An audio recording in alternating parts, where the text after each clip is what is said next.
Assalamualaikum warahmatullahi wabarakatuh. Kali ini saya akan menceritakan kisah seorang mantan gangster legendaris yang berusaha menyelamatkan istrinya dari penculikan komplotan perdagangan wanita. Film ini berjudul Unstoppable yang rilis bulan November tahun 2018 lalu dan berhasil mengumpulkan total pendapatan box office sebesar 11,6 juta US dollar. Wow. Bagaimana alur ceritanya? Mari kita saksikan.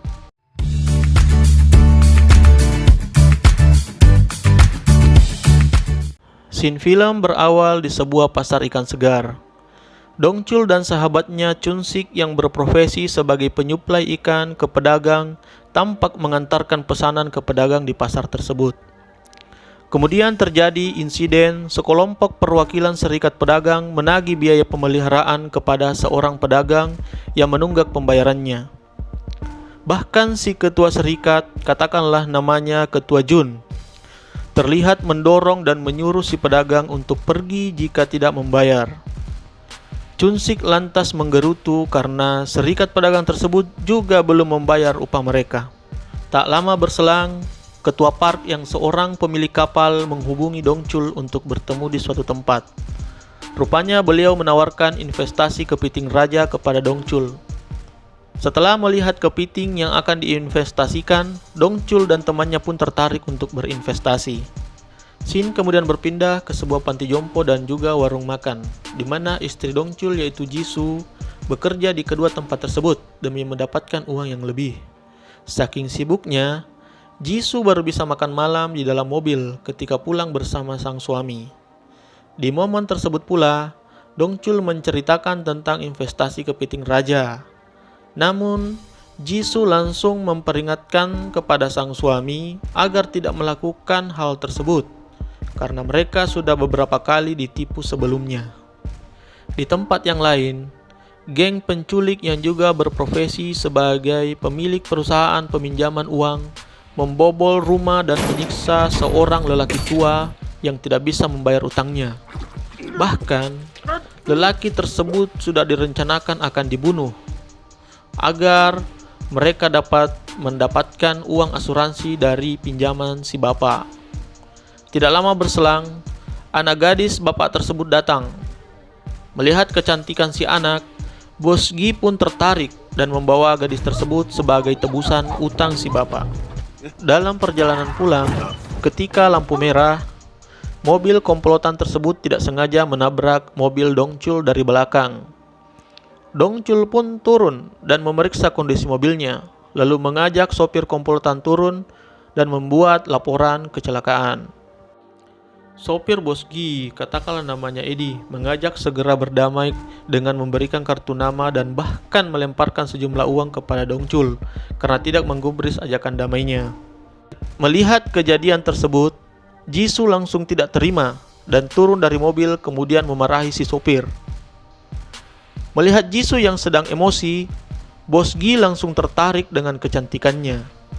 Dia langsung turun dari mobil, kemudian memukul Edi dan menyuruhnya minta maaf.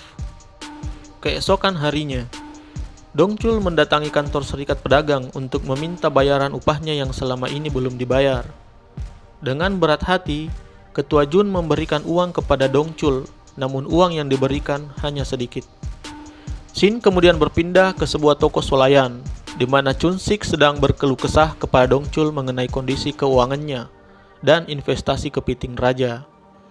Terlebih, setelah Dongchul menerima telepon dari Ketua Park bahwa kapal pembawa kepiting raja ditahan oleh pihak berwenang Cina karena kapal tersebut melewati wilayah teritori kedaulatan Cina.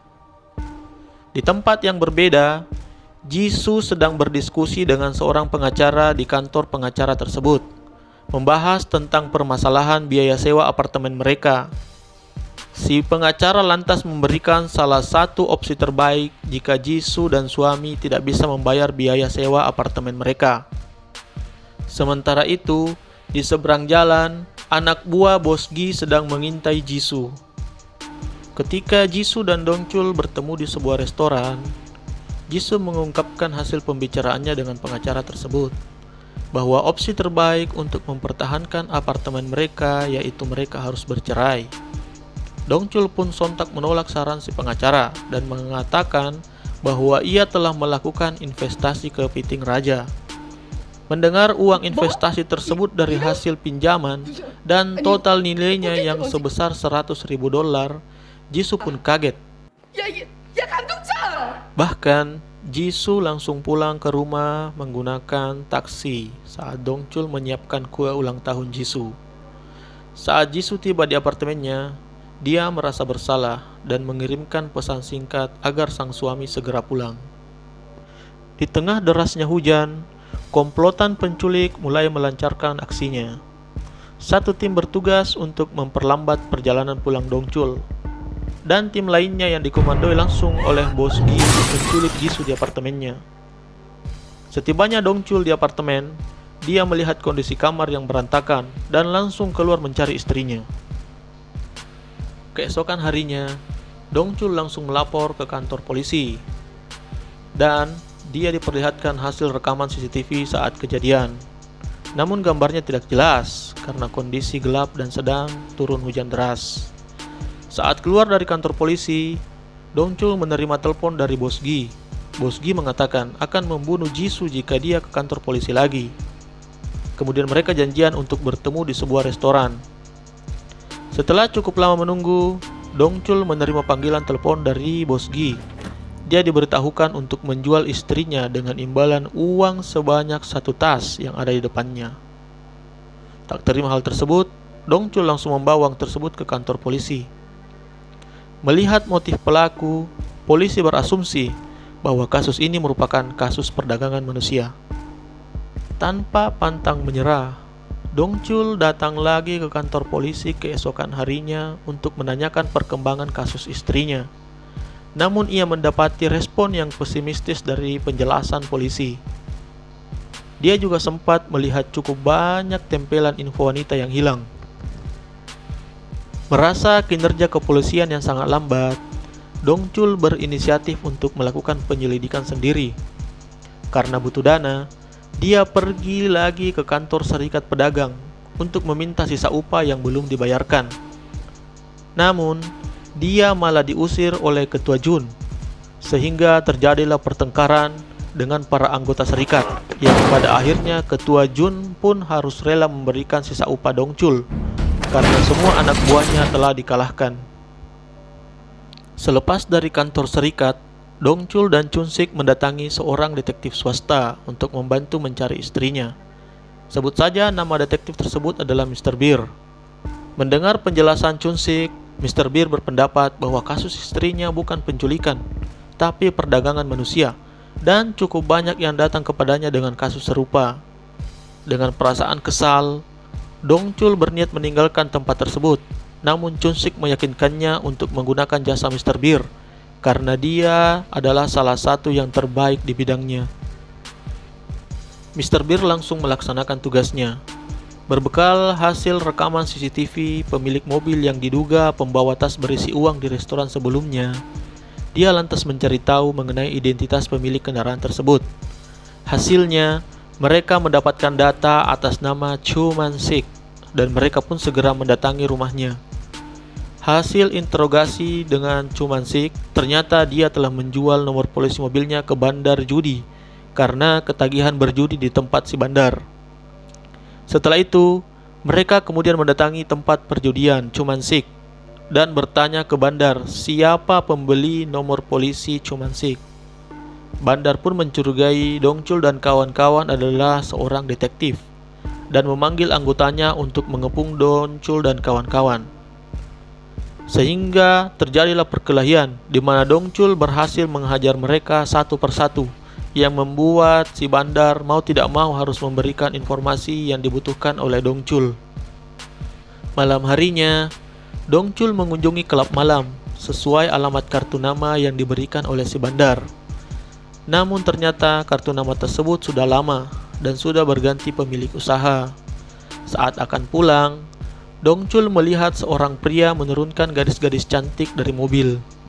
Setelah mereka masuk ke klub malam, Dongchul penasaran dengan mobil tersebut dan teringat bahwa wajah pria tersebut mirip dengan wajah orang yang menghambat perjalanannya ketika akan pulang bertemu istrinya. Katakanlah nama pria tersebut adalah Bambang. Ketika Bambang berada di atas mobil, Dongcul menghampirinya dan memintanya untuk turun.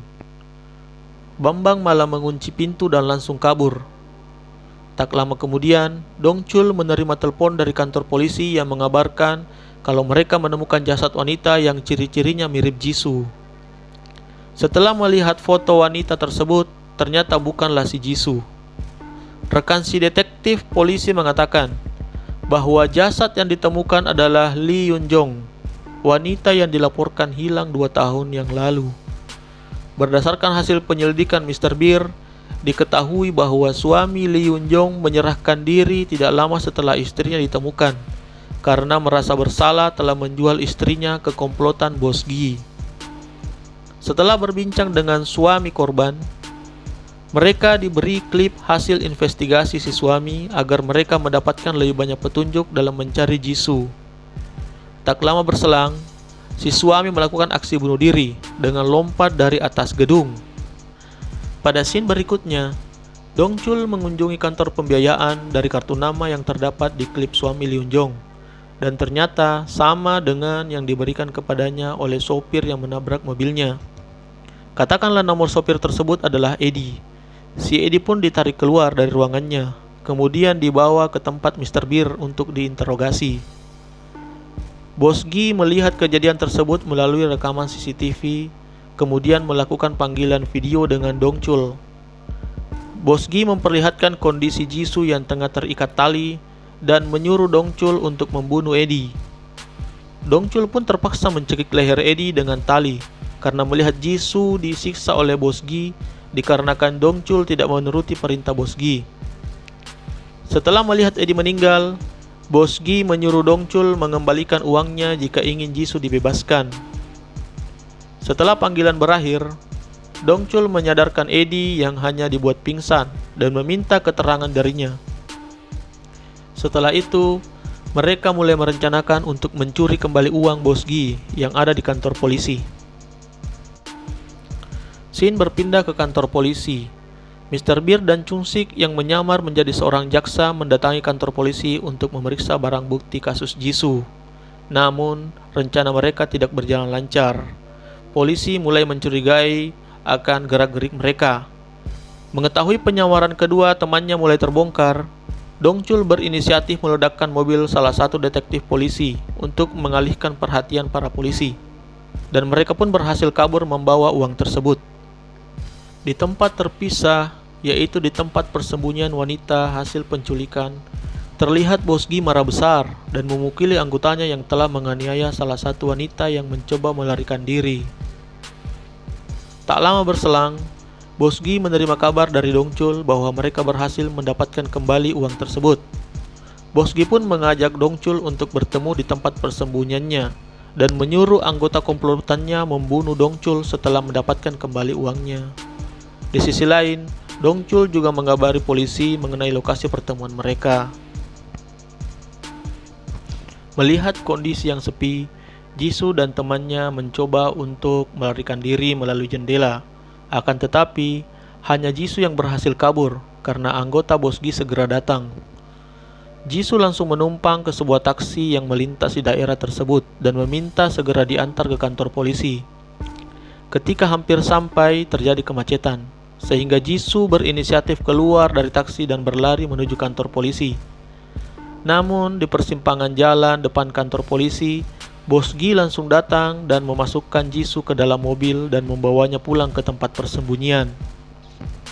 Sesampainya di tempat persembunyian, Dongcul langsung menghajar satu persatu anggota komplotan Bos Gi, mulai dari pengawas CCTV hingga tangan kanan sang bos, yaitu Mr. Big. Sementara itu, Mr. Beer dan Chung-sik membebaskan tahanan wanita yang akan dipindahkan ke tempat persembunyian yang lain. Seperti di kebanyakan film, polisi baru datang setelah para anggota komplotan dikalahkan serta tahanan wanita dibebaskan. Melihat polisi yang tengah menangkap para komplotan Bos Gi, Dongcul kemudian pergi mencari istrinya yang ia duga melarikan diri setelah melihat jendela besi yang sudah dibengkokkan. Ketika dalam perjalanan dalam mencari Jisoo, tak lama kemudian mobil Dongchul berpapasan dengan mobil Bos Gi yang sedang menuju tempat persembunyian. Melihat itu adalah Dongchul, sontak Bos Gi langsung memerintahkan sopirnya untuk kabur. Pengejaran pun berlangsung cukup dramatis. Dongchul berusaha menahan laju Bos Gi dari depan. Terlihat mobil Bos Gi berusaha kabur melalui arah samping mobil Dongchul, dan tabrakan kedua mobil tak dapat terhindarkan, yang membuat mobil Dongchul jatuh ke bukit seberang jalan. Dengan perasaan marah dan kesal karena Dongchul tidak seperti orang lainnya yang merelakan keluarganya dibeli, Bos Gi langsung mengambil kapak dan menghampiri mobil Dongchul serta menghantam mobil tersebut dengan kapak. Saat Bos Gi lengah, Dongchul menariknya ke dalam mobil dan memukulnya habis-habisan hingga terlempar keluar mobil. Bos Gi pun pura-pura minta maaf dan mengakui kesalahannya, lalu mencoba menusuk Dongchul dengan pisaunya. Akan tetapi, Dongchul bisa menangkisnya lalu menghajarnya hingga babak belur. Setelah itu, Dongchul menuju mobil Bos Gi dan menyadarkan istrinya yang tengah pingsan. Tidak lama kemudian, mobil ambulans dan polisi pun datang. Kasus ini juga diliput oleh media setempat dan mengabarkannya melalui media elektronik. Di akhir cerita film ini memperlihatkan liputan media yang mengabarkan bahwa kapal berisi kepiting raja telah dibebaskan oleh pihak berwenang Cina, dan juga terlihat Dongchul serta istrinya Jisoo mengunjungi restoran kepiting raja milik sahabatnya Chun-sik dan Mr. Beer yang sedang merayakan hari ulang tahun Jisoo. Demikianlah alur cerita film ini dan terima kasih telah menonton. Harap subscribe dan tekan tanda lonceng untuk mengetahui update cerita film lainnya. Wassalamualaikum.